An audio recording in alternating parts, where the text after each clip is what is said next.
Drive down Kathmandu's Ring Road today, and the traffic tells a very specific story. In just under 3 years, the makeup of the vehicles on these roads has reached a turning point. Over 31,000 electric vehicles crossed Nepal's borders in a single fiscal year.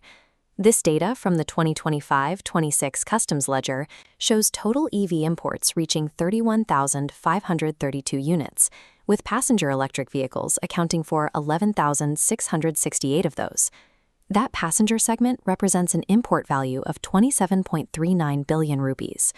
The ledger also shows that this is an absolute monopoly. Chinese automakers now command over 80% of those passenger EV sales. This shift suggests a specific financial cause, rather than a broad organic change in consumer preference for green energy. This diagram maps the flow of consumer liquidity, tracing it back to a loan-to-value policy set by Nepal Central Bank. Under current guidelines, commercial banks can finance up to 80% of an electric vehicle's value. But for traditional petrol or diesel cars, that financing is capped at 50%. Consider a buyer with 10 lakh cash.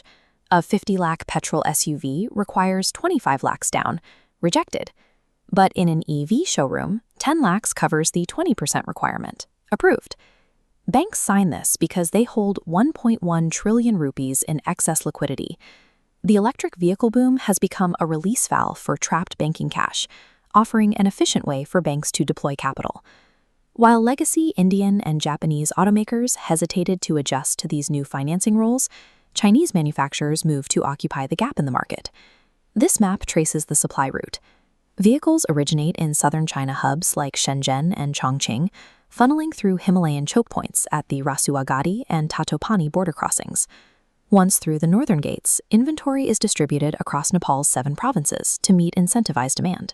This data highlights the dominating vehicle class, the 51 to 100 kilowatt motor segment. This single specification accounts for 16.50 billion rupees, representing 54% of passenger EV imports.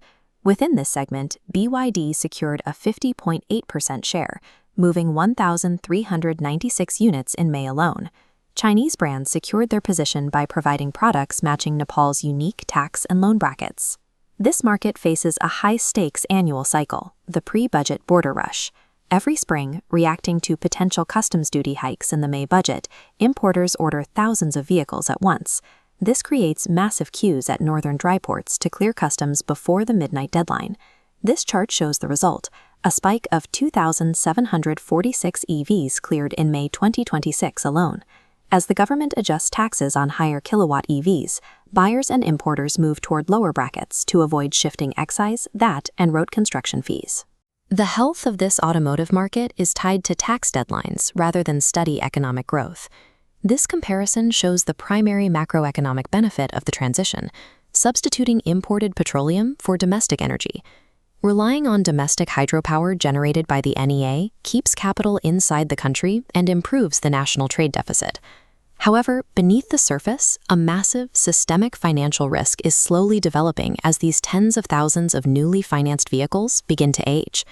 This infographic models the risk to the lenders.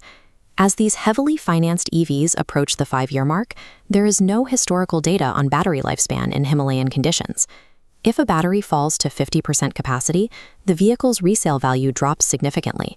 If depreciation outpaces the loan's amortization, the banking sector will be left holding thousands of loans backed by collateral that no longer covers the debt.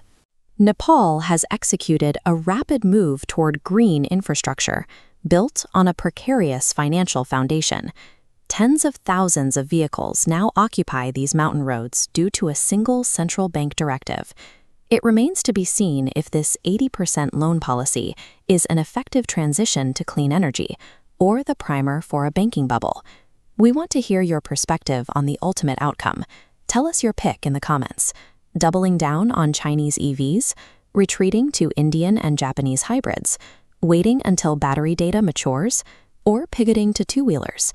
The next few years will reveal if the release of bank liquidity was worth the potential risk to collateral.